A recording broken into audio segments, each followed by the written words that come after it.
All right everyone, इस video में हम लोग पढ़ेंगे operators in C sharp. Operators क्या होते हैं, ऑपरेटर के अराउंड्स क्या रूल्स होते हैं और कैसे आप ऑपरेटर्स को इफिशिएंटली और इफेक्टिवली यूज कर सकते हो सी शार्प प्रोग्रामिंग लैंग्वेज में। सारी चीज़ें हम लोग इस वीडियो में कवर करेंगे। तो चलते हैं नेक्स्ट स्लाइड पे और समझते हैं ऑपरेटर्स के बारे में। तो सबसे पहले हम लोग ये समझ लेते हैं कि ऑपरेटर जो है वो होता क्या है। ठीक है, तो ऑपरेटर जो है वो कुछ अलग नहीं होता है। ऑपरेटर जो है वो एक सिंबल होता है। ठीक है, और वो सिंबल जो होता है वो किसी पर्टिकुलर ऑपरेशन को रिप्रेजेंट करता है। तो अगर हम इसको समझें तो operators are the symbols that are used to perform certain operations on operand. ठीक है, तो ऑपरेटर जो है वो सिंबल होता है जो ऑपरेंड पे कुछ ऑपरेशन परफॉर्म करने के लिए यूज होता है। तो इसको हम लोग जो है समझ लेते हैं।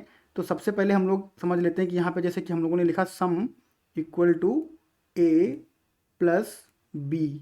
ठीक है, तो सम जो हमारा है वो टारगेट वेरिएबल है, सम यहाँ पे आने वाला है और उसके बाद में हमारा फोकस जो है वो यहाँ पर है। तो यहाँ पर हम लोग क्या कर रहे हैं कि ये जो है एक सिंबल है, इसको हम लोग बोलते हैं ऑपरेटर। तो ये जो सिंबल है वो एक ऑपरेटर है और इस केस में जो है ये प्लस ऑपरेटर है जो कि दो नंबर को सम कर देगा। और यहाँ पर ए और बी जो आपके हैं वो ऑपरेंड हैं। ठीक है, ए और बी आपके जो हैं वो ऑपरेंड हैं, प्लस जो है वो आपका ऑपरेटर है। और यहाँ पर जो एडिशन हो रहा है, यहाँ पर जो एडिशन हो रहा है ये आपका जो है वो ऑपरेशन है। तो एक ऑपरेटर जो है वो ऑपरेंड पर परफॉर्म करता है कुछ ऑपरेशन और यहाँ पर जो ऑपरेशन हो रहा है वो प्लस का ऑपरेशन हो रहा है। और उसके साथ साथ ही यहाँ पर असाइनमेंट का ऑपरेशन भी हो रहा है। असाइनमेंट के ऑपरेटर के द्वारा यहाँ पर जो सम हो रहा है वो आपका सम वेरिएबल में असाइन हो रहा है। तो एक साथ आप कई ऑपरेटर यूज कर सकते हो। तो ऑपरेटर का मतलब है कुछ सिंबल, एक सिंबल जो किसी ऑपरेशन को रिप्रेजेंट करता है। जैसे यहाँ पे असाइनमेंट ऑपरेशन हो गया और यहाँ पर एडिशन का ऑपरेशन हो गया और यहाँ पर आपका एक ऑपरेंड ये हो जाएगा और एक ऑपरेंड ये पूरी एंटिटी हो जाएगी। ठीक है, तो अब हम लोग जो है वो समझेंगे कि हमारे पास जो ऑपरेटर होते हैं वो कितने प्रकार के होते हैं। तो सबसे पहले हम लोग देख लेते हैं। तो एक आपका होता है यूनेरी ऑपरेटर, दूसरा होता है बाइनरी ऑपरेटर और तीसरा होता है टर्नेरी ऑपरेटर। ठीक है, तो ये तीन जो है मेन टाइप होते हैं और इनके अंदर में जो है वो सब टाइप होते हैं। तो जो यूनेरी ऑपरेटर होते हैं इनकी खास बात क्या होती है कि ये एक ही ऑपरेंड पे जो है वो ऑपरेशन करते हैं या इनको ऑपरेशन करने के लिए एक ही ऑपरेंड रिक्वायर्ड होता है। जैसे अगर हम बात करें एक्स प्लस प्लस, ठीक है, तो प्लस प्लस जो है वो एक ऑपरेटर है और यहाँ पर x जो है वो एक ऑपरेंड है। तो क्या करेगा ये, अगर x की वैल्यू यहाँ पे जो है वो 10 है और हम लोग कहते हैं x प्लस प्लस, तो नेक्स्ट स्टेप में जो x की वैल्यू होगी वो 11 हो जाएगी। तो जो प्लस प्लस है वो क्या करता है, एक ऑपरेंड पे ऑपरेट करता है और उसके बाद में उसकी वैल्यू को जो है चेंज कर देता है, यानी कि बढ़ा देता है या घटा देता है। ऐसे ही अगर हम लोग यहाँ पे करते x माइनस माइनस, तो यहाँ पर x की वैल्यू जो है वो 9 हो जाती। तो प्लस प्लस और माइनस माइनस जो है वो यूनेरी ऑपरेटर हैं, यानी कि इनको जो है वो ऑपरेशन करने के लिए सिंगल ऑपरेंड ही चाहिए पड़ता है, बस इनका काम जो है हो जाता है या ये सिंगल ऑपरेंड पे ही ऑपरेट करते हैं। तो ये बात हो गई यूनेरी ऑपरेटर की, यूनेरी मतलब एक। उसके बाद में हम लोग बात कर लेते हैं बाइनरी ऑपरेटर की। तो जैसे कि यूनेरी जो है वो एक पे ऑपरेट करता है, बाइनरी को ऑपरेशन करने के लिए दो ऑपरेंड चाहिए होते हैं। तो अगर हम लोग यहाँ पर लिखें a प्लस बी, तो b जो है वो एक बाइनरी ऑपरेटर है, सॉरी प्लस जो है वो एक बाइनरी ऑपरेटर है जिसको a और b दो ऑपरेंड चाहिए। अगर आप a प्लस लिखोगे तो यहाँ पे कुछ नहीं होने वाला है, आपको यहाँ पर जो है कुछ लिखना पड़ेगा। आप यहाँ पे b लिखो या आप यहाँ पे a प्लस 10 लिखो, तो इसको जो है प्लस को दो ऑपरेंड चाहिए ऑपरेशन करने के लिए। तो इसका मतलब जो प्लस है वो आपका बाइनरी ऑपरेटर है और बाइनरी ऑपरेटर जो है वो कई सारे हैं, तो उनको हम लोग जो है एक एक करके समझ लेते हैं। बट द कॉन्सेप्ट इज कि बाइनरी ऑपरेटर जो है उसको दो ऑपरेंड चाहिए पड़ते हैं। तो यहाँ पर हम लोग देखते हैं बाइनरी में क्या क्या होता है। बाइनरी में आपका अरिथमेटिक ऑपरेटर होता है, इनको हम लोग अभी अगली स्लाइड पर डिटेल में कवर करेंगे। असाइनमेंट ऑपरेटर्स होते हैं, उसके बाद में आपके लॉजिकल ऑपरेटर्स होते हैं और रिलेशनल ऑपरेटर जो है आपके होते हैं। तो इनको हम लोग जो है वो समझेंगे एक एक करके। फिर आपका होता है टर्नेरी ऑपरेटर। तो टर्नेरी ऑपरेटर जो होता है उसको आपको जो है वो तीन पार्ट होते हैं उसके। जैसे कि यहाँ पर जो है आपके पहले आपका जो था वो एक ऑपरेंड था, फिर उसके बाद में आपके जो है वो दो ऑपरेंड हो गए, यहाँ पर आपके जो है वो तीन ऑपरेंड हो जाते हैं। तो यहाँ पर जैसे एक आपकी जो है वो कंडीशन होती है, ठीक है, और कंडीशन पे यहाँ पे जो है आप ऐसे कंडीशन लगाते हो क्वेश्चन मार्क का यूज करके। एक जो है आपका यहाँ पर होता है और उसके बाद में सेमी कॉलन लगाते हो और उसके बाद में दूसरा जो है वो आपका यहाँ पर होता है। ठीक है, तो क्या होता है कि यहाँ पर जो है कंडीशन चेक होती है, उसके बाद में आप अगर कंडीशन ट्रू है तो ये वाली वैल्यू आपको मिलती है, कंडीशन फॉल्स है तो ये वाली वैल्यू मिलती है। तो यहाँ पर जो है टर्नरी का मतलब है इसके जो है वो ये 3 पार्ट में काम करता है, अगर एक भी पार्ट मिसिंग है तो ये काम जो है वो नहीं करेगा। और इसको हम लोग जो प्रैक्टिकली इसका जो ऑपरेशन है वो करके देखेंगे किस तरह से होता है। तो यूनरी मतलब 1, बाइनरी मतलब 2 और टर्नरी मतलब 3। और यहाँ पर जो 1 2 3 की बात हो रही है वो बात हो रही ऑपरेंड की। ठीक है, यहाँ पर एक ऑपरेंड था, ठीक है, एक ऑपरेंड था, यहाँ पर आपके जो है वो 2 ऑपरेंड थे, और यहाँ पर आपके जो है वो 3 ऑपरेंड थे, कंडीशन और क्वेश्चन मार्क, और उसके बाद में आपकी एक वैल्यू, फिर सेमीकोलन और फिर एक वैल्यू। ठीक है, तो ये आपका जो हो गया यूनरी, बाइनरी और टर्नरी। अब इनको हम लोग जो है आगे चलते हैं और इनको जो है एक्सप्लोर करते हैं सबको एक एक करके। तो जो आपके अरिथमेटिक ऑपरेटर हैं इनकी हम लोग बात कर लेते हैं। तो सबसे पहला आपका जो है एडिशन, जो कि जोड़ने के लिए यूज होता है। फिर आपका जो है वो सब्ट्रैक्शन, जो कि घटाने के लिए यूज होता है। फिर मल्टीप्लिकेशन, जो कि आपका जो है मल्टीप्लिकेशन करने के लिए यूज होता है, यानी कि 4 × 5 अगर आप करोगे तो आपका 20 हो जाएगा, ये मल्टीप्लिकेशन के लिए होता है। डिवीजन वाला है, अगर आप जो है वो 20 डिवाइड बाई 5 करोगे तो आपका जो है वो डिवाइड बाई 5 करोगे तो आपका जो है वो 4 हो जाएगा। तो ये डिवीजन का ऑपरेटर होता है। ये आपका रिमाइंडर होता है, इसको मॉडुलर भी बोलते हैं। तो रिमाइंडर जो है वो क्या करता है, अगर आप यहाँ पे 20/5 करो तो क्या होगा, 5 4 जा 20 और आपका रिमाइंडर बचा 0। तो ये जो ऑपरेटर है, ये वाला ऑपरेटर, ये आपको रिमाइंडर देता है कि जो भी रिमाइंडर बचेगा, जैसे हम यहाँ पे 21/5 करें तो 5 4 जा 20 और एक आपका जो बच जाएगा वो आपका जो है वो रिमाइंडर हो जाएगा। तो इससे आपको क्या मिलता है, रिमाइंडर मिलता है। इसको हम लोग मॉडुलो भी बोलते हैं। तो ये आपके जो है अरिथमेटिक ऑपरेटर हैं, इनको हम लोग विजुअल स्टूडियो पे जो है वो परफॉर्म करके देखेंगे अभी ये सब थ्योरी कवर करने के बाद। तो अगला आपका जो है वो असाइनमेंट ऑपरेटर है। असाइनमेंट ऑपरेटर क्या होता है कि जैसे हम लोगों ने अभी देखा था, अगर आप यहाँ पे करो सम और फिर आप लिखो यहाँ पे a + b, ठीक है, तो जो भी यहाँ पे सम आएगा, जैसे फॉर एग्जांपल मान लेते हैं 4 + 5 है, तो इसका सम जो है वो आपको 20 मिलेगा। तो 20 आपका यहाँ पे असाइन हो जाएगा। ठीक है, तो क्या होता है कि राइट साइड में आपका जो है वो ऑपरेशन परफॉर्म होता है और राइट साइड से वैल्यू जो है वो लेफ्ट साइड में असाइन हो जाती है। तो ये आपका असाइनमेंट ऑपरेटर है, इसके राइट साइड में कैलकुलेशन होती है और लेफ्ट साइड में जो है वैल्यू को असाइन कर दिया जाता है। तो इससे हमेशा यही होता है कि फिर से यहाँ पे लिखते हैं सम इक्वल टू 4 + 5, तो जो इसकी वैल्यू होगी, सॉरी यहाँ पे वैल्यू जो है वो 4 × 5, 4 + 5 जो है वो 9 होगी, मैंने इंटू कर दिया तो यहाँ पे 9 होगी। तो 9 आपकी जो है वो यहाँ पर असाइन हो जाएगी। ठीक है, तो ये आपका असाइनमेंट ऑपरेटर है। तो असाइनमेंट ऑपरेटर हमेशा क्या करता है, राइट साइड का कैलकुलेशन करके लेफ्ट साइड में उसको असाइन कर देता है।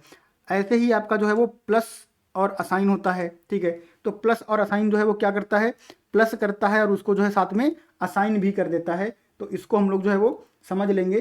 तो जैसे हम लोग यहाँ पे लिखते हैं सम प्लस इक्वल टू 10। ठीक है, अब इसको समझो इस तरह से, जैसे मान लो सम आपका जो यहाँ पर था वो 100 था। ठीक है, अब यहाँ पे आपने लिखा सम प्लस इक्वल टू 10, तो अब आपका जो सम है वो क्या होगा, 110 हो जाएगा। यहाँ पे क्या किया इसने, प्लस किया और प्लस के साथ ही उसको जो है असाइन कर दिया यहाँ पे।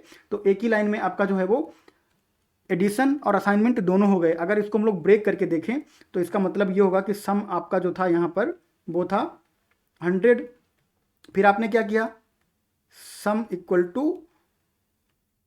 सम प्लस 10, तो अब आपका सम क्या हो गया यहाँ पर, अब आपका सम हो गया 110। तो जो आपका प्लस इक्वल टू होता है वो इस पूरे ऑपरेशन को एक साथ जो है कर देता है कि आपकी जो ओरिजिनल वैल्यू थी उसमें उसने एक वैल्यू को जोड़ के और साथ में ही उसको जो है असाइन कर दिया और आपको जो है फाइनल वैल्यू मिल गई। तो ये सिर्फ जो है वो प्लस के केस में नहीं है, ये आपका माइनस के केस में भी सेम लागू होता है और गुणा के केस में यानी कि मल्टीप्लिकेशन के केस में भी सेम लागू होता है और आपका डिवीजन के केस में भी सेम लागू होता है और मॉडुलो के केस में भी जो है वो सेम लागू होता है। तो इसको जो है आप लोग टेस्ट करके देख सकते हो। हम लोग जो है वो सारे तो टेस्ट नहीं कर पाएंगे, बट एक आइडिया मैंने आपको बता दिया। जैसे अगर हम लोग जो है वो माइनस इक्वल टू की बात करें तो जैसे आपका यहाँ पे सम जो है वो सम आपका यहाँ पे जो है वो 100 है और आप करते हो sum minus equal to 10, minus equal to 10, तो क्या होगा, आपका जो सम होगा यहाँ पर फाइनल वाला उसमें आपका जो है वो 90 आ जाएगा। और ये होता कैसे है, ये ऐसे होता है कि आपका सम यहाँ पर जो था वो 100 था, फिर आपने यहाँ पे किया sum equal to sum minus 10 और उसके बाद में सम आपका यहाँ पर आ गया जो कि हो गया आपका 90। तो इस तरह से जो है आपका काम करता है ये माइनस इक्वल टू और उसी तरीके से मल्टीप्लिकेशन और उसी तरीके से डिवीजन और उसी तरीके से मॉडुलो आपका जो है वो काम करता है। तो इनको आप जो है ट्राई करके देख सकते हो। अब हम लोग चलेंगे अगली स्लाइड पर, हम लोग देखेंगे कि अगले हमारे पास कौन से ऑपरेटर हैं। तो हमारे पास जो है इंक्रीमेंट और डिक्रीमेंट के ऑपरेटर हैं, जो कि हमारे यूनरी ऑपरेटर हैं, जिनको कि हम लोगों ने डिस्कस किया था। तो ये आपके जो हैं पोस्ट इंक्रीमेंट और पोस्ट डिक्रीमेंट, उसके बाद में प्री इंक्रीमेंट और प्री डिक्रीमेंट। तो इनका मतलब क्या होता है कि ये वाले क्या करते हैं, पहले आपको जो है वो वैल्यू रिटर्न कर देते हैं और उसके बाद में जो इंक्रीमेंट या डिक्रीमेंट है उसको परफॉर्म करते हैं, इसीलिए इनको बोला जाता है पोस्ट इंक्रीमेंट। पहले जो आपको वैल्यू रहेगी वो मिल जाएगी और उसके बाद में इंक्रीमेंट या डिक्रीमेंट परफॉर्म होगा। तो जैसे हम लोग यहाँ पर हमारे पास जो है वो एक्स की वैल्यू फॉर एग्जांपल जो है यहाँ पर 5 है, ठीक है। और आप यहाँ पे जो है वो लिखो कंसोल डॉट राइट लाइन और आप यहाँ पे जो है लिखो x प्लस प्लस, ठीक है। तो यहाँ पे क्या प्रिंट होगा, पहले जो है 5 प्रिंट होगा और फिर अगेन यहाँ पे आप लिखो कंसोल डॉट राइट लाइन और फिर आप यहाँ पे x लिखो। तो अगली बार यहाँ पे जो प्रिंट होगा वो 6 प्रिंट होगा। तो क्या होगा कि ये इंक्रीमेंट जो पोस्ट इंक्रीमेंट है, तो पहले ये वैल्यू को जो है प्रिंट करता है या पहले वैल्यू को जो है रिटर्न करता है और उसके बाद में जो है वो इंक्रीमेंट करता है। तो इस तरह से अगर हम यूज करेंगे तो आपको जो है क्या मिलने वाला है, यहाँ पर आपको जो है 5 मिलने वाला है, जबकि प्लस प्लस आपने यहाँ पे लिखा है। तो पहले वैल्यू रिटर्न करेगा फिर इंक्रीमेंट करेगा, नेक्स्ट लाइन में जो आपको वैल्यू मिलेगी वो इंक्रीमेंटेड वैल्यू मिलेगी। तो अगर अभी आपको जो है बहुत अच्छे से समझ में नहीं आ रहा है तो अभी हम लोग विजुअल स्टूडियो पे करेंगे तो आपको जो समझ में आ जाएगा। बट आपको ये ध्यान रखना है कि प्लस प्लस जो है वो पोस्ट इंक्रीमेंट है, तो पहले आपको वैल्यू देता है और फिर उसको इंक्रीज करता है। तो जहाँ भी आप इसको यूज करोगे तो पहले आपको जो है वैल्यू मिलेगी, उसके बाद में वैल्यू इसकी इंक्रीज होगी। ये है इसका कॉन्सेप्ट। और इसी के कंपैरिजन में अगर हम लोग प्री इंक्रीमेंट की बात करें, इसी के कंपैरिजन में मैं यहीं पे कर देता हूँ। तो अगर आप जैसे यहाँ पे लिखते हो कंसोल डॉट राइट लाइन, अगर आप यहाँ पे लिखते हो और इसमें आप लिखते हो प्लस प्लस एक्स, ठीक है, और यहाँ पर एक्स आपका जो था वो 5 था, तो पहले एक्स को जो है इंक्रीमेंट कर देगा, एक्स यहीं पे 6 हो जाएगा और फिर आपका 6 जो है वो प्रिंट हो जाएगा। अगर आप यहाँ पे एक और लाइन लिखते हो CW console dot right line, उसके बाद में आप यहाँ पे x लिखते हो तो यहाँ भी x जो है आपका 6 प्रिंट होगा। तो प्री इंक्रीमेंट और पोस्ट इंक्रीमेंट में यही अंतर है कि पोस्ट इंक्रीमेंट जो है वो पहले वैल्यू रिटर्न करता है और फिर इंक्रीमेंट करता है। जो प्री इंक्रीमेंट है वो आपका जो है वो पहले इंक्रीमेंट करता है और फिर वैल्यू रिटर्न करता है।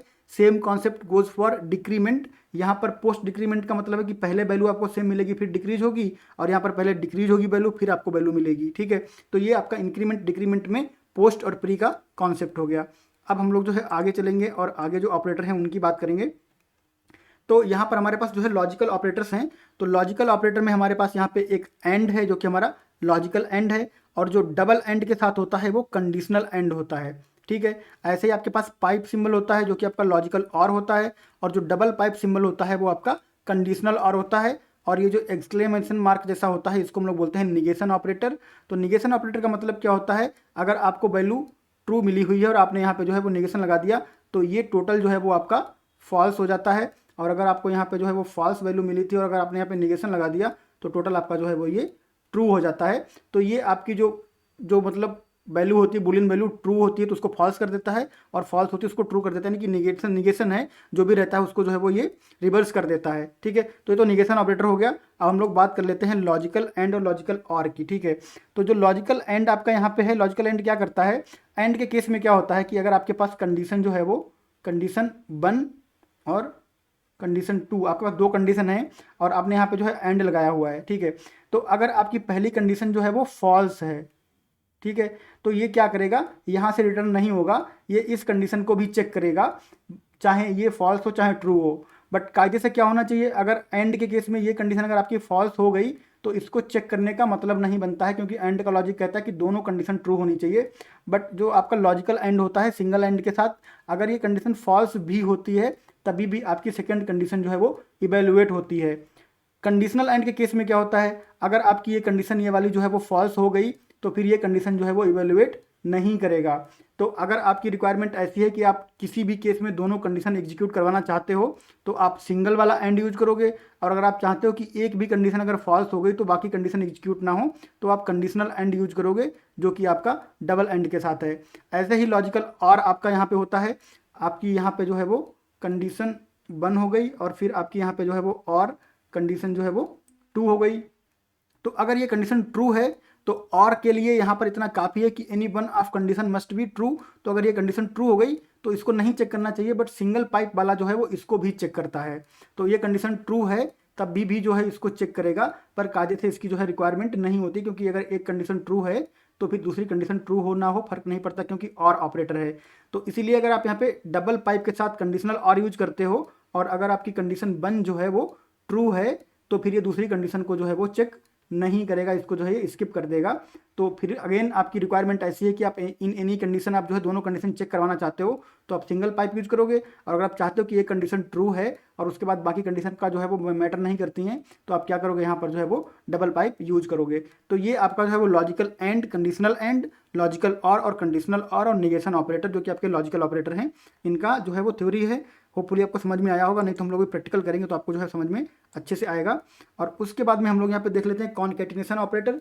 तो जो प्लस सिंबल है आपका, इसको आपको ध्यान रखना है कि ये आपका जो है वो सम भी करता है, अगर नंबर का केस है तो सम करता है, और अगर अदर देन नंबर की बात करें, अगर हम स्ट्रिंग की बात करें या अदर देन नंबर की बात करें तो ये क्या करता है, कॉनकैटिनेट करता है। ठीक है, तो कॉनकैटिनेट जो 2 या मोर स्ट्रिंग्स होती हैं उनको जो है वो कॉनकैटिनेट कर देता है। जैसे आप यहाँ पे लिखो str1 plus str2 plus str3, तो सबको जो है वो कॉनकैटिनेट कर देगा ये str1 str2 str3। ठीक है, वेरिएबल और लिटरल कोई भी हो, चाहे आपकी फिक्स्ड वैल्यू हो, जैसे आप यहाँ पे लिखो रमेश और फिर यहाँ पे लिखो आप कुमार। ठीक है, तो ये क्या करेगा, रमेश कुमार को कॉन्कैटिनेट करके आपको जो है पूरा रमेश कुमार एक साथ यहाँ पे दे देगा।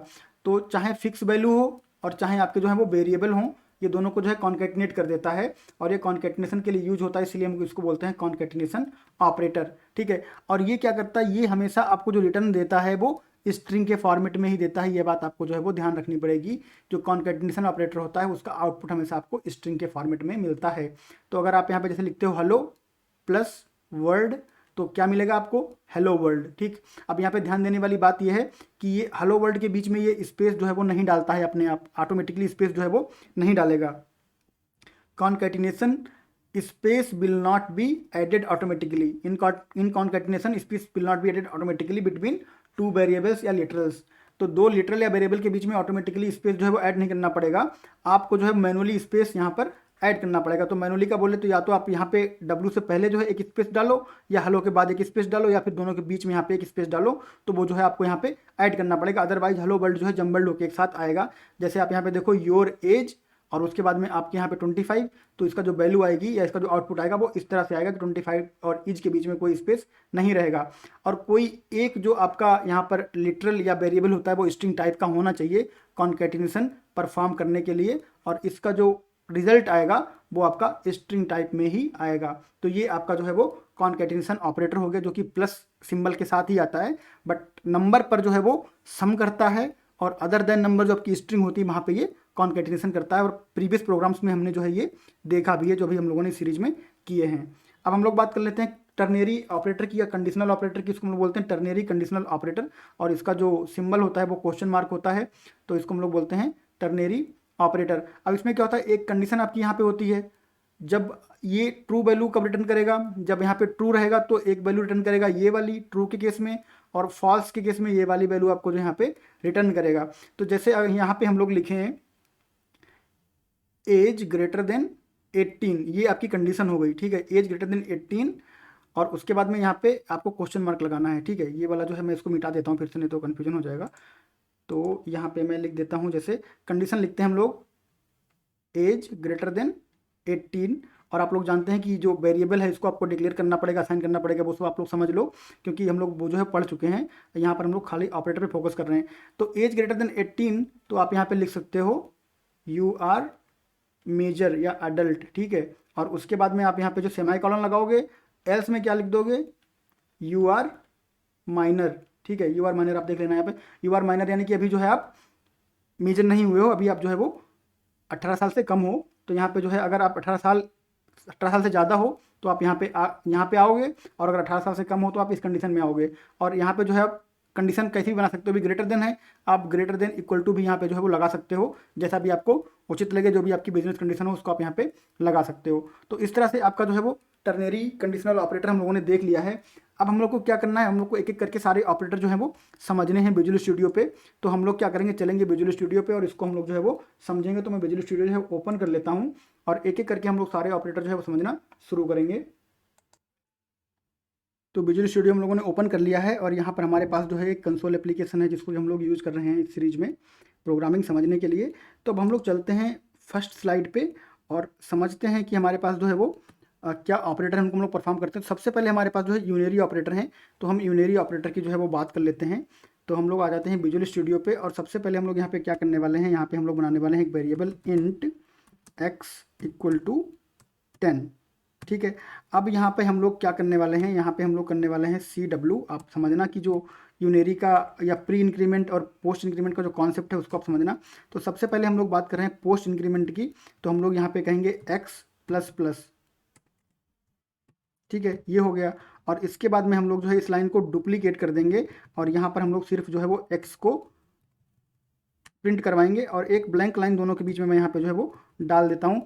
तो अब यहाँ पे समझो, सबसे पहले क्या होगा, यहाँ पर जो वैल्यू है वो प्रिंट होगी और उसके बाद इन मेमोरी इंक्रीमेंट हो जाएगी और वो इंक्रीमेंटेड वैल्यू जो है इस पर्टिकुलर लाइन को मिलेगी। यहाँ पर आपका जो है वो 10 ही प्रिंट होगा और यहाँ पर आपका 11 प्रिंट होगा। तो आप देखना कि कैसे यहाँ पे जो है वो पोस्ट इंक्रीमेंट होता है। पहले आपको ओरिजिनल वैल्यू मिलती है जो कि 10 है, उसके बाद 10 जो है वो 11 हो जाएगा और 11 चूंकि यहाँ पे प्रिंट नहीं हो सकता क्योंकि ऑलरेडी x की वैल्यू प्रिंट कर दी गई है, तो 11 आपका सब्सिक्वेंट जो लाइनें होंगी वहाँ पे यूज होगा। तो इसको हम लोग जो है चला देते हैं और फिर आप इसका जो है आउटपुट देख के डिसीजन लेना कि क्या जो है वो पोस्ट इंक्रीमेंट आपको समझ में आया। क्योंकि बहुत टिपिकल कॉन्सेप्ट नहीं है, सिंपल सा कॉन्सेप्ट है, बट अगर समझ में आए तो, नहीं आए तो काफ़ी कन्फ्यूजिंग जो है वो हो सकता है।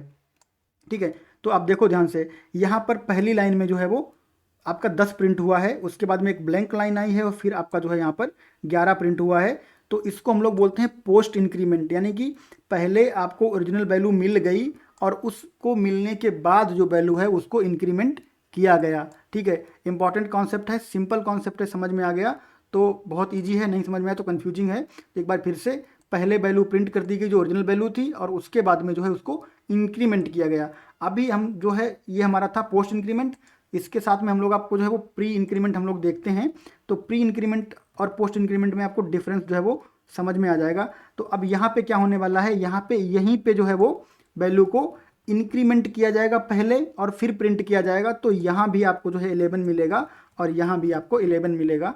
तो इसको मैं यहाँ पे जो है वो चला देता हूँ, उसके बाद में आप जो है वो समझना इस बात को कि किस तरह से प्री इंक्रीमेंट और पोस्ट इंक्रीमेंट में जो है वो डिफरेंस है। देखो आप इसको, पिछला वाला जो आउटपुट है वो आपने देखा था, अब ये वाला आउटपुट देखो। सबसे पहले इसने क्या किया, x को इंक्रीमेंट कर दिया और फिर प्रिंट किया और अगली लाइन में तो ऑलरेडी x इंक्रीमेंटेड है तो वो प्रिंट होगा, बट जो पहली लाइन थी यहाँ पर भी इंक्रीमेंट होकर प्रिंट हुआ। पिछले केस में पहले 10 प्रिंट हुआ था और फिर इस लाइन में जो है 11 प्रिंट हुआ था।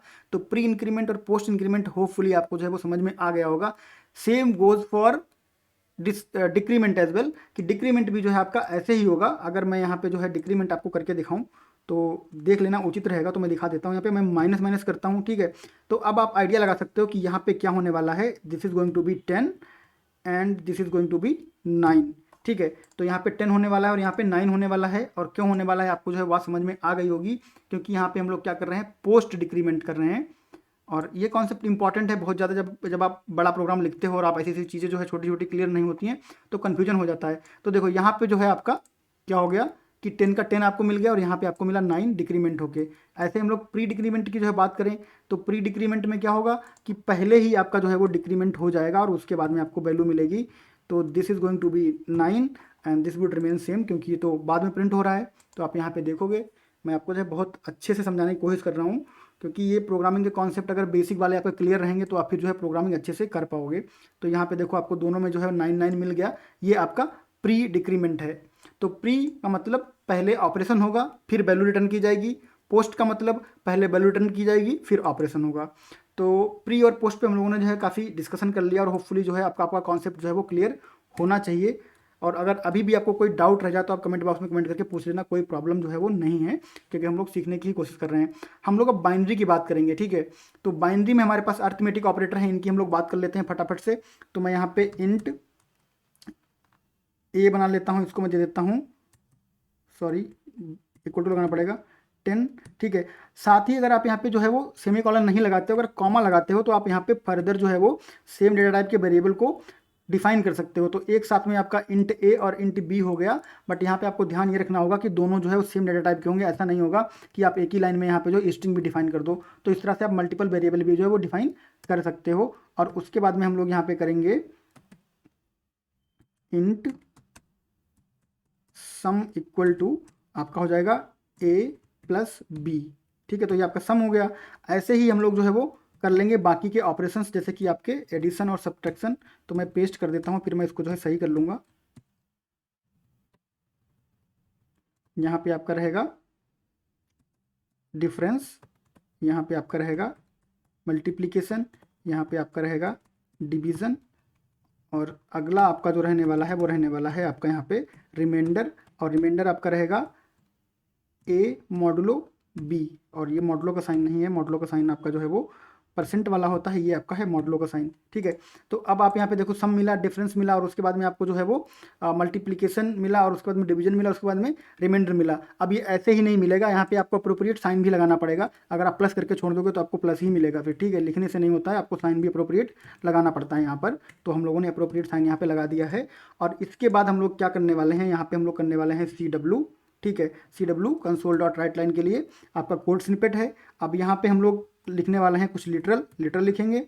तो यहाँ पे लिखेंगे हम सम इक्वल टू 0। ठीक है, उसके बाद में डिफ इक्वल टू 1। यहाँ पर हम इंडेक्सिंग कर रहे हैं यहाँ पे स्ट्रिंग इंटरपोलेशन में, और फिर हम लोग वैल्यू देंगे। उसके बाद में आपका जो है वो मल्टीप्लाई कितना हो जाएगा, मल्टीप्लाई इक्वल टू आपका जो है वो 2 हो जाएगा। उसके बाद में आपका जो है वो डिवीज़न आपका जो है वो 3 पे हो जाएगा। इंडेक्सिंग आपको जो है वो सही से करनी है, 0 से स्टार्ट होती है। उसके बाद में आपका जो है वो रिमाइंडर जो है वो आपका हो जाएगा 4th पोजीशन पे। तो ये 4th हो गया। अब इनको वैल्यू कैसे मिलेगी, वैल्यू मिलेगी इस तरह से, आप यहाँ पे जो है वो सम पास कर दोगे। जिस तरह से आपने यहाँ पे जो है इंडेक्सिंग दी है वैसे आपको यहाँ पे वेरिएबल पास करने हैं। उसके बाद में आप यहाँ पे जो है वो डिफरेंस पास कर दोगे। उसके बाद यहाँ पे जो है आप मल्टीप्लाई पास कर दोगे, MULI करेक्ट। उसके बाद आप यहाँ पे जो है वो डिवीजन को पास कर दोगे, तो डिवीजन आपका यहाँ पे आ जाएगा। और उसके बाद आप यहाँ पे जो है वो रिमाइंडर को पास कर दोगे, तो आपका यहाँ पे जो है वो रेफ नहीं, आपको यहाँ पे REM जो है वो लिखना है, क्योंकि हम लोगों ने यही वेरिएबल बनाया है। तो अब यहाँ पे आपको जो है क्या मिलने वाला है, इसको हम लोग थोड़ा सा स्पेस देके और कमेंट के साथ जो है वो पहले समझ लेते हैं। उसके बाद में हम लोग जो है इसको प्रिंट करवाएंगे, क्योंकि समझना जरूरी है, प्रिंट तो हो ही जाएगा, प्रिंट करना उतना इंपॉर्टेंट नहीं है।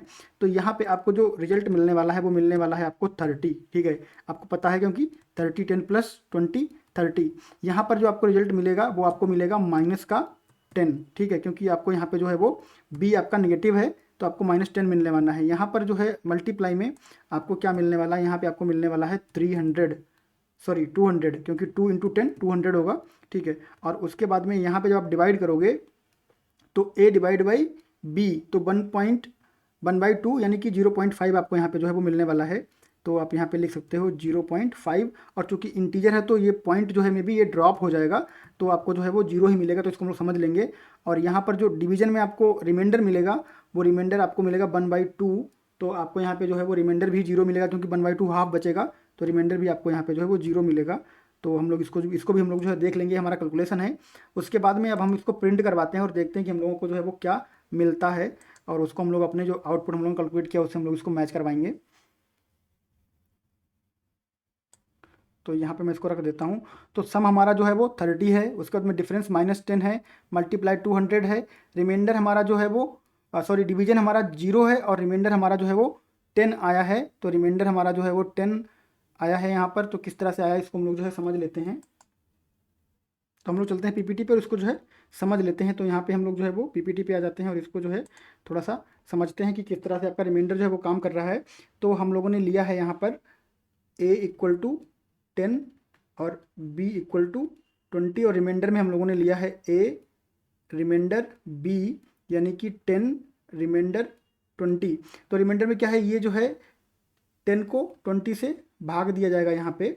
तो अगर एक बार भी यहाँ पे जाएगा तो यहाँ पे 20 आएगा, और यहाँ पर जो ऑपरेशन आपका होगा उसमें आपको यहाँ पे जो है क्या मिलेगा, -10 मिलेगा। और ये आपका जो है रिमाइंडर है, क्योंकि साइन इसमें जो है इग्नोर हो जाएगा, तो आपको रिमाइंडर कितना मिल रहा है, 10 आपको जो है वो एज अ रिमाइंडर मिल रहा है। यही अगर आपका इस तरह से होता 20 रिमाइंडर 10, तो आपको जो है वो इस तरह से होता कि आप जो है 10 से भाग कर रहे हो 20 को, तो 2 टाइम्स जाता, यहाँ पे 20 आता और फिर आपको रिमाइंडर मिलता 0। तो अभी हम लोग जो है इसको रिवर्स करके भी चेक करेंगे। तो हम लोग यहाँ पे चलते हैं विजुअल स्टूडियो पे और इसको जो है रिवर्स कर देते हैं। अभी हम लोगों को यहाँ पे जो है वो मिला हुआ है 10 मिला हुआ है। तो इसको अगर हम लोग रिवर्स कर दें, यानी कि रिवर्स का मतलब है कि हम इसको ए मॉडुलो बी की बजाय बी मॉडुलो ए कर दें, तो आपको जो है वो अप्रोप्रिएट रिजल्ट मिलेगा। तो बी मॉडुलो ए, और ये कैलकुलेशन जो है आपको करनी पड़ेगी क्योंकि कोई भी ऑपरेटर जो है वो अपनी डेफिनेशन के हिसाब से काम करता है और लॉजिक जो है वो आपको बनाना होता है ताकि आपका बिजनेस लॉजिक जो फिट बैठे। आप ऑपरेटर पे रिलाई नहीं कर सकते हो कि वो आपका लॉजिक बना के देगा, लॉजिक आपको जो है वो खुद ही समझना पड़ता है। तो यहाँ पे हम लोग इसको जो है लेके आते हैं और उसके बाद में आप देखो इस बार जो है इसको रिमाइंडर 0 आया, जैसा हम लोगों ने पीपीटी पे समझा था। तो इस तरह से आपके अर्थमेटिक ऑपरेटर जो है वो काम करते हैं कि आपके सारे ऑपरेशन जो अर्थमेटिक वाले हैं वो इस तरह से परफॉर्म हो जाते हैं कि प्लस जो है आपका वो जोड़ के देता है, माइनस जो है आपका डिफरेंस करता है, मल्टीप्लाई जो है वो आपका मल्टीप्लाई करता है और डिवीजन डिवीजन करता है, रिमाइंडर आपको रिमाइंडर देता है। किस तरह जैसा हम लोगों ने पीपीटी पे समझ लिया है। अब इसमें एक चीज़ आपको ध्यान रखनी है कि ये सारे ऑपरेटर जब काम करते हैं कंपेटिबल डेटा टाइप पे, अगर यहाँ पे स्ट्रिंग होता तो कॉन्केटिनेशन हो जाता। यहाँ पर आपको जो है नंबर ही चाहिए। नंबर आपका क्या होता है, आपका इंट होता है, फ्लोट होता है, डबल होता है, डेसिमल होता है, फिर आपका जो है वो लॉन्ग हो गया और उसके बाद में आपका जो है अनसाइंड इंट हो गया, साइंड इंट हो गया। ये सारी चीज़ें जो है वो आपके नंबर पे जो है ये सारे ऑपरेशन परफॉर्म होते हैं। ये बात आपको जो है वो ध्यान में रखनी है। फिर हम लोग चलते हैं और देखते हैं कि अगला हमारे पास क्या है। अगला हमारे पास है असाइनमेंट ऑपरेटर। ठीक है, तो असाइनमेंट ऑपरेटर की हम लोगों ने जो है वो बात कर ही ली है यहाँ पे कि आपकी वैल्यू जो है यहाँ पे असाइन हो रही है। ठीक है, वैल्यू यहाँ पे भी असाइन हो रही है। हम लोग बात कर लेते हैं असाइनमेंट के साथ जो इंक्रीमेंट सॉरी जो ऑपरेशन हो रहा है, असाइनमेंट के साथ जो ऑपरेशन हो रहा है उसकी हम लोग बात कर लेते हैं। जैसे यहाँ पे प्लस इक्वल टू हो गया, माइनस इक्वल टू हो गया, इसकी बात कर लेते हैं। इक्वल टू तो हम लोगों ने यहाँ पे जो है देख ही लिया है कि ये वैल्यू यहाँ पे ऑपरेशन हुआ और यहाँ पे वैल्यू असाइन हो गई, यहाँ पे ऑपरेशन हुआ, यहाँ पे वैल्यू असाइन हो गई। तो असाइनमेंट तो आप हमेशा यूज करते हो, पर असाइनमेंट के साथ में जो ऑपरेशन होता है उसको हम लोग जो है वो समझ लेते हैं। तो यहाँ पे हम लोग जो है वो लिखते हैं एक वेरिएबल जिसका कि नाम हम लिखेंगे सम, और ये आपका सम जो है होने वाला है। कोई भी आप वैल्यू उसको दे सकते हो, हम इसको 30 दे देते हैं। ठीक है, और अब आप यहाँ पे क्या करने वाले हो, आप यहाँ पे करने वाले हो सम प्लस इक्वल टू और यहाँ पे कर दो आप 10। ठीक है, तो अब आप जरा सोच के देखो कि आपको यहाँ पे क्या वैल्यू मिलने वाली है और फिर मैं इसको जो है आपको यहाँ पे दिखाता हूँ प्रिंट करके। आप यहाँ पे सम प्रिंट कर रहे हो। ठीक है, तो यहाँ तक आपकी वैल्यू थी 30। अब ये क्या करेगा, यहाँ पे जो 30 है उसमें ये 10 ऐड करके आपको 40 दे देगा। ठीक है, तो एक साथ यहाँ पे एडिशन और प्लस आपका जो है असाइनमेंट दोनों हो जाएंगे। ठीक है, तो इसको हम लोग जो है चलाते हैं और फिर पहले देखते हैं, उसके बाद में इसको हम लोग फर्दर डिस्कस करेंगे। तो इसको मैं रिस्टार्ट कर देता हूँ ताकि हमारा नया कोड जो है वो एग्जीक्यूट हो जाए। तो 40 आपको जो है यहाँ पे मिल गया, जैसा कि हम लोगों ने डिस्कस किया था। अब ये होता कैसे, जो हम लोग थ्योरी में डिस्कस कर रहे थे वो किस तरह से काम करता है, इस लाइन को मैं आपके रेफरेंस के लिए यहाँ पे कमेंट कर देता हूँ। और ये इस तरह से होता है कि यहाँ पे जब आप करोगे इसको इस तरह से, तो आप लिखोगे sum equal to sum plus 10। ठीक है, आपने लिखा sum equal to sum plus 10। ये जो आपने लिखा इतना अलग अलग, उसको आपने यहाँ पे एक लिख दिया, एक ही में लिख दिया था। तो इसको मैंने कमेंट कर दिया, मैं इसको फिर से रन करवाता हूँ। आपको जो है सेम रिजल्ट मिलेगा, आपको सम इक्वल टू जो है वो 40 मिलेगा।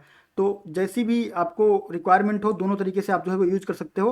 पहला वाला जो यहाँ पे दिया हुआ है ये उसका जो है वो फुल फॉर्म है या लॉन्ग फॉर्म है, और यहाँ पर सेम जो है शॉर्ट फॉर्म में किया गया है। तो इसी तरीके से आप जो है माइनस इक्वल टू और आपका जो है वो डिवाइड इक्वल टू, उन सबको जो है वो ट्राई कर सकते हो, क्योंकि ये चीज़ें जो है सिंपल हैं। आप यहाँ पे जो है एक कॉन्सेप्ट आपने समझ लिया है, फिर आप जो है वो ट्राई कर सकते हो। अगर आप यहाँ पे जो है वो मल्टीप्लाई इक्वल टू कर दोगे तो आपका मल्टीप्लाई इक्वल टू हो जाएगा। तो ऐसे इसको कर देते हैं, पहले मल्टीप्लाई देख लेते हैं, वैल्यू कितनी आएगी, 300 आएगी। ठीक है, तो 300 आएगी। उसके बाद में हम लोग जिसको शॉर्ट हैंड में भी करके देख लेंगे, 300 आ गई है। अब इसको जो है शॉर्ट हैंड में करके देखते हैं। लॉन्ग फॉर्म को जो है मैं कमेंट कर देता हूँ और शॉर्ट फॉर्म को यहाँ पे मैं जो है वो इनेबल कर देता हूँ। यहाँ पे मैं कर देता हूँ मल्टीप्लाई और इक्वल टू। तो मल्टीप्लाई इक्वल टू पहले मल्टीप्लाई करेगा और उसके बाद में इक्वल टू कर देगा। तो इस केस में आपको यहाँ पे मिलने वाला है 300, और यहाँ पर भी आपको जो मिलता वो मिलता 300। और वैल्यू आपकी जो है वो इनपुट के हिसाब से चेंज होती रहेगी, तो आप जो है उसमें परेशान मत होना कि यहाँ पे 20 लिखा तो 30 लिखा। ये आपका आउटपुट जो है वो कैलकुलेट हो रहा है सम के हिसाब से। सम अगर आपका जो है यहाँ पे आप लिख दोगे 5000, तो उसके हिसाब से जो वैल्यू आपकी यहाँ पे वो चेंज हो जाएगी। ठीक है, तो कोई कन्फ्यूजन मत रखना। और इसको मैं जो है यहाँ पे चला देता हूँ, और चलाने के बाद में हम लोग जो है वो देखेंगे कि क्या हम लोगों को आउटपुट यहाँ पे मिलता है। तो आपको 300 मिल गया, जैसा कि हम लोगों ने एक्सपेक्ट किया था उस तरह से हम लोगों को जो है 300 यहाँ पर मिल चुका है। ठीक है, अब हम लोग अगला जो है बात कर लेते हैं कि हमारे पास अगला क्या है यहाँ पर बात करने के लिए। तो अगला हमारे पास यहाँ पर है लॉजिकल ऑपरेटर। ठीक है, तो लॉजिकल ऑपरेटर को हम लोग जो है वो देख लेते हैं, फिर हम लोग टर्नरी ऑपरेटर देख लेंगे। तो यहाँ पर हम लोग आते हैं और इन सबको यहाँ से मैं हटा देता हूँ। ठीक है, अब लॉजिकल ऑपरेटर में हमारे पास एक सिंगल एंड है और एक डबल एंड है। तो हम लोग क्या करते हैं, पहले यहाँ पे जो है वो कुछ मेथड बना लेते हैं, और अभी हम लोगों ने जो है मेथड के बारे में पढ़ा नहीं है, हम लोग आगे पढ़ेंगे। अभी आप सिंपल ये समझो कि हम लोग जो मेथड है वो ऑपरेटर समझने के लिए पढ़ रहे हैं, आपको मेथड के बारे में कन्फ्यूज होने की ज़रूरत नहीं है। तो मैं लिख देता हूँ यहाँ पे स्टैटिक और उसके बाद में मेथड बन, और यहाँ पर मैं लिख देता हूँ ये बूलियन टाइप का है, बूल मेथड वन। और मेथड वन से हमें जो है वो कुछ मिलने वाला है। तो क्या मिलने वाला है इसको हम लोग यहाँ पे देख लेते हैं। इसको हम लोग देख लेते हैं कि ये जो है हमें रिटर्न करेगा, रिटर्न, और यहाँ से सिंपल हम लोग ट्रू रिटर्न करवा देते हैं। ऐसे ही हम लोग एक और मेथड बना लेते हैं, बहुत ही सिंपल रख रहे हैं क्योंकि हम लोग मेथड नहीं पढ़ रहे हैं, हम लोग पढ़ रहे हैं यहाँ पर क्या पढ़ रहे हैं, हम लोग ऑपरेटर्स पढ़ रहे हैं। ठीक है, भूल जाता हूँ मैं। और मेथड टू बना दिया, ये आपका जो है फॉल्स रिटर्न करेगा। और ये मैं आपको जो है वो ऑपरेटर जो आपके लॉजिकल वाले हैं उनको डेमोन्स्ट्रेट करने के लिए मैंने दो मेथड बनाए हैं, क्योंकि इससे बेहतर तरीका नहीं हो सकता है डेमोन्स्ट्रेट करने का, क्योंकि मेथड की आपको जो है वो हेल्प लेनी पड़ेगी समझने के लिए। ठीक है, अब यहाँ पर मैं क्या करने वाला हूँ, एक और कॉन्स्ट्रक्ट यूज करने वाला हूँ जो कि इफ़ कॉन्स्ट्रक्ट है, जिसके बारे में हम लोगों ने बात करी नहीं है। तो आप बस जो है ऑपरेटर पे ध्यान देना और बाकी चीज़ों को जो है छोड़ देना अभी के लिए, आगे आपको जो है सारी चीज़ें समझ में आ जाएंगी। ठीक है, तो सबसे पहले हम लोग बात करने वाले हैं एंड ऑपरेटर की, जो कि हमारा सिंगल एंड है। तो हम यहाँ पे लिखेंगे मेथड वन। ठीक है, उसके बाद में लिखेंगे एंड मेथड टू। ठीक है, तो यहाँ पे हम लोग लिखेंगे method one and method two, और मेथड टू को जो हम लोग कर देते हैं पहले। क्यों पहले कर देते हैं, क्योंकि मेथड टू जो है वो फॉल्स है और मेथड वन जो है वो आपका ट्रू है। तो ये आपका फॉल्स है, इसके बावजूद भी जो है आपको ये मेथड वन को चेक करने जाएगा। ठीक है, तो यहाँ पे क्या प्रॉब्लम हो रही है इसको देख लेते हैं। And operator can not be apply to operate type of method group. तो यहाँ पे जो हम लोग मिस कर रहे हैं वो है पैरेंथेसिस मेथड कॉल के लिए, तो इनको लगा देते हैं हम लोग यहाँ पे। ठीक है, तो हमने लगा दिया है। अब यहाँ पर हम लोग जो है डाल देते हैं एक मेथड, मैसेज डाल देते हैं, सॉरी, ये यहाँ पे लिख देते हैं हम लोग कुछ भी, हाय हेलो लिख देते हैं कुछ भी। ठीक है, अब देखो समझ लेते पहले इसको क्या होने वाला है कि मेथड टू जो है, मेथड टू आपको क्या देगा, मेथड टू आपको फॉल्स देगा। और एंड के केस में अगर एक भी वैल्यू आपकी फॉल्स होती है तो पूरा का पूरा जो एक्सप्रेशन है वो फॉल्स माना जाता है। बट जो सिंगल एंड है, इसको फॉल्स होने के बावजूद भी आपका जो है ये दूसरे मेथड को चेक करने जाएगा, जबकि कायदे से नहीं जाना चाहिए। तो हम लोग क्या करते हैं, यहाँ पर जो है एक ब्रेक पॉइंट लगा देते हैं, यहाँ पर एक ब्रेक पॉइंट लगा देते हैं, और यहाँ पर एक ब्रेक पॉइंट लगा देते हैं, और इसको चलाते हैं। फिर आपको जो है बात समझ में आएगी कि किस तरह से फॉल्स होने के बावजूद भी ये सेकेंड मेथड को चेक करने जाता है। ठीक है, तो हम लोग यहाँ पर जो है वो इसने इसको कॉल कर दिया है। देखो यहाँ पे क्या हुआ है कि ये इसको मैंने गलत जगह पे लगाया है, इस ब्रेक पॉइंट को, इसको मुझे जो है यहाँ पे लगाना है। और रिस्टार्ट कर देता हूँ ताकि आपको हर एक स्टेप जो है वो समझ में आए। तो मैंने इसको रिस्टार्ट कर दिया है प्रोग्राम को। अब आपका जो कंट्रोल है वो यहाँ आके रुका है। अब हम लोग जो है करने वाले हैं यहाँ पे F10। ठीक है, क्लिक कर दिया मैंने यहाँ पे और मैंने कर दिया है F10। हम इस लाइन पे आ गए हैं। अब यहाँ पे मैं करता हूँ F11। तो कायदे से हम लोग कहाँ आएंगे, हम लोग आ जाएंगे यहाँ पर जो आपका मेथड टू है, क्योंकि मेथड टू की कॉल पहले हो रही तो मेथड टू पहले कॉल होगा, और हम लोग मेथड टू के अंदर आ जाएंगे। तो मैं करता हूँ F11, हम लोग आ गए मेथड टू के अंदर। अब मेथड टू से हम लोगों को क्या मिल रहा है, फॉल्स मिल रहा है। ठीक, तो फॉल्स मिल रहा है, तो अब इसको जो है मेथड वन को चेक करने की जरूरत नहीं, क्योंकि एंड में अगर एक भी कंडीशन फॉल्स हुई तो पूरा का एक्सप्रेशन फॉल्स हो गया। लेकिन ये क्या करेगा, फिर से मैं F11 करता हूँ, फिर ये यहाँ पे चेक करने के लिए आ गया, और जब चेक करने के लिए आ गया, इसने चेक किया है, इसको ट्रू मिला। ठीक है, अब ट्रू मिला तो क्या अंदर जाएगा, नहीं जाएगा, क्योंकि अगर एक भी फॉल्स है तो इसको बाहर निकलना पड़ेगा। तो इसको अगर पहली बार फॉल्स मिल गया था तो कादिफ इसको चेक ही नहीं करना चाहिए था, क्योंकि अगर एक भी फॉल्स है तो ये बाहर निकल आएगा। बट फिर भी सिंगल एंड के केस में दोनों कंडीशन जो है वो चेक करता है। अब हम लोग क्या करते हैं, इस एंड को हम लोग जो है वो डबल एंड कर देते हैं, फिर आपको जो है अंतर समझ में आएगा कि जो कंडीशनल एंड होता है और जो आपका लॉजिकल एंड होता है उन दोनों में क्या अंतर होता है। मैंने यहाँ पे डबल कर दिया है, फिर से इसको जो है मैं रन करवा देता हूँ, और फिर से रन करवाने के बाद में जो है आप देखोगे कि क्या डिफरेंस दोनों में हुआ। तो यहाँ पे हम लोग आते हैं और फिर से मैं यहाँ पे F11 करता हूँ, मैं यहाँ पे आ गया हूँ। अब ये फॉल्स जो है आपको मिल गया, यहाँ पे फॉल्स मिलने के बाद में ये सेकेंड बार जो है मेथड वन को चेक करने के लिए नहीं गया, क्योंकि यहाँ पे हम लोगों ने कंडीशनल यूज किया है। और कंडीशनल जब आप यूज करते हो एंड ठीक है। तो क्या करता है, अगर ये कंडीशन फॉल्स हो गई तो फिर ये इधर वाली कंडीशन को चेक ही नहीं करेगा, ठीक है। तो आपकी जैसी रिक्वायरमेंट हो, अगर आपको दोनों चेक करवानी है कंडीशन तो आप चेक करवा सकते हो। अगर आप चाहते हो कि एक कंडीशन आपकी फॉल्स है तो फर्दर कंडीशन चेक ना हो तो आप कंडीशनल एंड का यूज़ कर सकते हो। ये आपका कंडीशनल एंड हो गया और आपका लॉजिकल एंड हो गया। अब हम लोग बात कर लेते हैं और की। तो यहाँ पे हमें क्या करना पड़ेगा, इसको मैं यहाँ पे जो है क्लोज कर देता हूँ और क्लोज करने के बाद में यहाँ पे मैं पाइप सिंबल जो है वो लगा देता हूँ। और इस बार हम लोग जो है वो पाइप सिंबल लगाना है। इस बार हम लोग मेथड 1 को पहले कर देते हैं क्योंकि ट्रू है, और अगर और को एक भी ट्रू मिल जाता है तो और जो है वो उससे खुश हो जाता है और उसको खुश हो जाना चाहिए। लेकिन अभी ये जो सिंगल पाइप वाला और होता है, जो आप इसको ट्रू मिलता है उससे खुश नहीं होता, ये दोनों को जो है चेक करता है। तो इस केस में क्या होगा, एक भी ट्रू वैल्यू मिल जाएगी तो कंडीशन तो एग्जीक्यूट होगी है, लेकिन ये दोनों मेथड चेक करेगा एक ट्रू होने के बाद भी, ठीक है। तो इसको मैं चला देता हूँ और चलाने के बाद में आपको जो है वो समझ में आएगा।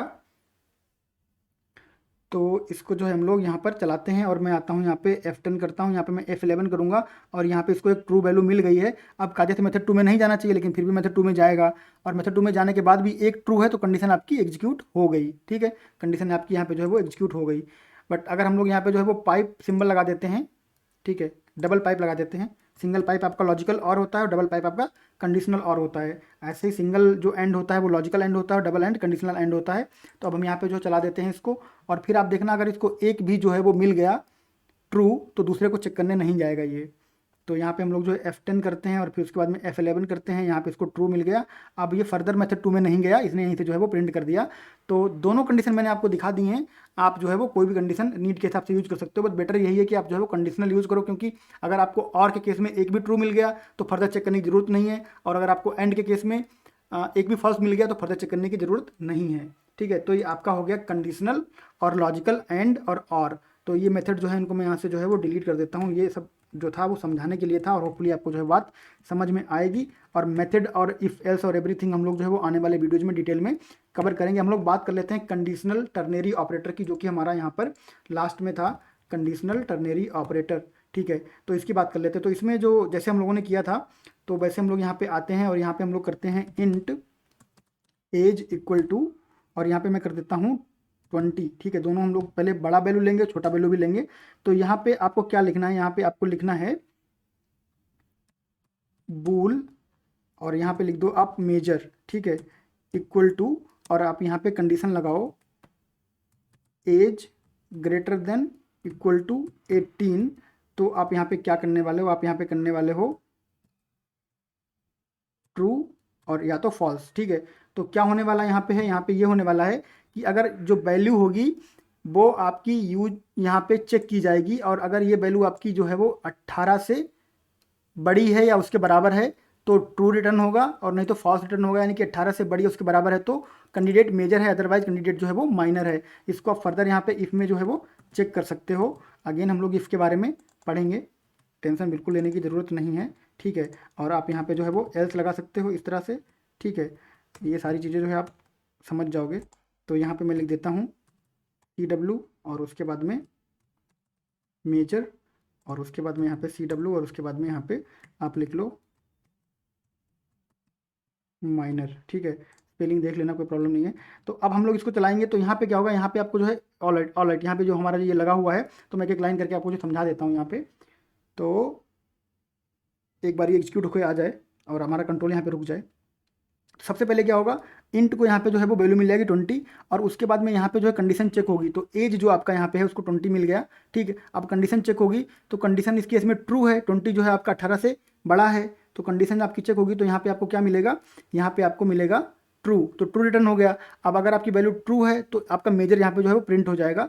तो यहाँ पे आप चला दो तो मेजर यहाँ पे जो है प्रिंट हो गया, ठीक। अब इस वेरिएबल की वैल्यू जो है वो आप क्या कर सकते हो, आप इसको कर दो 17, ठीक है, 17 कर दो, 18 रहोगे तो बराबर हो जाएगी, 17 करोगे तो माइनर प्रिंट हो जाएगा आपका यहाँ पे, क्योंकि कंडीशन आपकी जो है वो फॉल्स हो जाएगी और उस केस में आपको जो है वो माइनर प्रिंट करना पड़ेगा। तो इसको मैं यहाँ पे जो है वो चला देता हूँ इस तरह से, और यहाँ पर अगर आप देखोगे मेजर में क्या आया है, तो मेजर में आपका जो है इस बार फॉल्स आया है, क्योंकि वैल्यू जो है वो आपकी 18 से कम है तो यहाँ पे फॉल्स आया, फॉल्स का मतलब कि बंदा जो है वो मेजर नहीं है, माइनर है, तो आप चला दो यहाँ पे, तो यहाँ पे जो है माइनर प्रिंट हो जाएगा। तो इस तरह से जो है टर्नरी ऑपरेटर यहाँ पे आपका यूज होता है। टर्नरी ऑपरेटर आपको यहाँ पे जो है वो ट्रू और फॉल्स रिटर्न करके देगा, या आप यहाँ पे जो वैल्यू दोगे वो आपको यहाँ पे रिटर्न करके देगा। ठीक है, आप यहाँ पे हार्ड कोड वैल्यू भी लिख सकते हो। इसको मैं यहाँ से हटा देता हूँ, इस तरह से हटाने की ज़रूरत जो है वो बाद में है, पहले कॉपी कर लेते हैं। और यहाँ पे आप लिख दो इस तरह से मेजर। मैं मैक्सिमम पॉसिबल चीज़ें जो है आपको समझाने की कोशिश कर रहा हूँ, बट ये आपका मतलब काम रहेगा कि आप कॉन्सेप्ट समझो और उसके बाद में जो है आप इसको इम्प्लीमेंट करो अपने आप। ठीक है, तो वो ज़्यादा बेटर रहेगा। और इस केस में आप यहाँ पे बूलियन ना करके फिर आपको स्ट्रिंग करना पड़ेगा, क्योंकि आप स्ट्रिंग जो है वो रिटर्न करवा रहे हो। तो स्ट्रिंग जो है वो आप यहाँ पे रिटर्न करवा रहे हो, आप यहाँ पे जो है मैसेज दे सकते हो, इसको एक अप्रोप्रिएट नाम जो दे सकते हो। और उसके बाद में आप यहाँ पे जो है CW डाल के यहाँ पर जो है वो आप मैसेज को प्रिंट करा सकते हो। ठीक है, तो अभी आपके केस में मैसेज क्या आना चाहिए, आपके केस में मैसेज माइनर आना चाहिए। तो मैं यहाँ पे जो है वो चला देता हूँ, तो आपको माइनर ही मिलेगा। इसको जो है कंटिन्यू कर देते हैं, तो आपका यहाँ पे जो है माइनर प्रिंट हो गया। अगर आप इस वैल्यू को जो है बड़ा कर दोगे, 18 के बराबर इसको हम लोग रख देते हैं, तो ग्रेटर देन और इक्वल टू हम लोगों ने लगाया है, तो यहाँ पे आपको जो है वो मेजर मिलना चाहिए, तो आपको यहाँ पे मेजर मिल जाएगा। यहाँ पे आपकी जो है वैल्यू मेजर आ गई है। ऑलराइट, तो इसी के साथ में हम लोगों ने ऑपरेटर से रिलेटेड सारी चीज़ें जो है समझ ली हैं, थ्योरी क्या होती है और प्रैक्टिकल क्या, सारा हम लोगों ने करके देख लिया है। आपको जो है इसको इम्प्लीमेंट करना है अपने लेवल पर, इसको समझना है। और वीडियो थोड़ा लंबा हो गया, बट कॉन्सेप्ट बहुत इंपॉर्टेंट था, सारी चीज़ें हम लोगों ने जो है कवर कर ली हैं। तो वीडियो पसंद आया तो वीडियो लाइक कीजिए, चैनल को सब्सक्राइब कीजिए। इसी के साथ ये वीडियो बाइंड अप करते हैं, मिलेंगे नए वीडियो में नए टॉपिक के साथ। तब तक थैंक यू, बाय बाय।